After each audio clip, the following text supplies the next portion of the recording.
ناظرین سوچئے، اگر کوئی شخص آپ کو کہے کہ آپ کے لیے جنت کے دروازے کھول دیے گئے ہیں، رحمتوں کی برسات ہو رہی ہے اور ہر نیکی کا اجر کہیں گنا بڑھا دیا گیا ہے، تو کیا آپ اس موقع کو ضائع کریں گے؟ یقیناً نہیں۔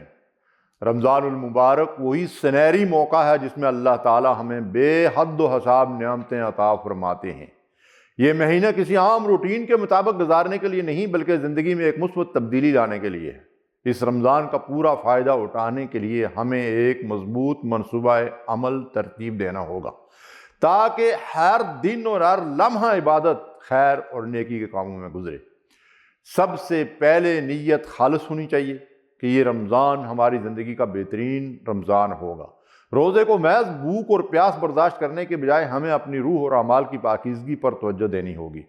نمازوں کو اپنی عادت بنائیں، وقت پر ادا کریں اور خاص طور پر تراویح اور تہجد کا اہتمام کریں۔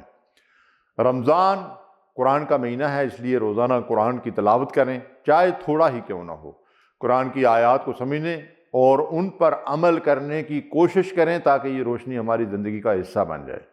دعا کی قوت کو پہچانیں، افطار کے وقت خصوصی دعائیں مانگیں کیونکہ یہ قبولیت کے لمحات ہوتے ہیں۔ نبی کریم صلی اللہ علیہ وسلم نے فرمایا، روزہ دار کے لیے افطار کے وقت دعا رد نہیں کی جاتی۔ افطار کے لمحات کو محض کھانے کی تیاری میں ضائع نہ کریں، بلکہ ان قیمتی لمحوں میں اللہ سے مغفرت، رحمت اور کامیابی کی دعائیں کریں۔ رمضان نیکیوں کا مہینہ ہے، تو کیوں نہ افطار کو ایک خوشی اور محبت کے موقع میں تبدیل کیا جائے۔ اپنے ارد گرد کے ضرورت مندوں کے لیے افطاری کا انتظام کریں، کسی روزہ دار کو کھانا کھلائیں اور اس عمل میں جنت کے وعدے کے مستحق بنیں۔ حدیث مبارکہ ہے، جو کسی روزہ دار کو افطار کرائے اسے روزہ دار کے برابر اجر ملے گا۔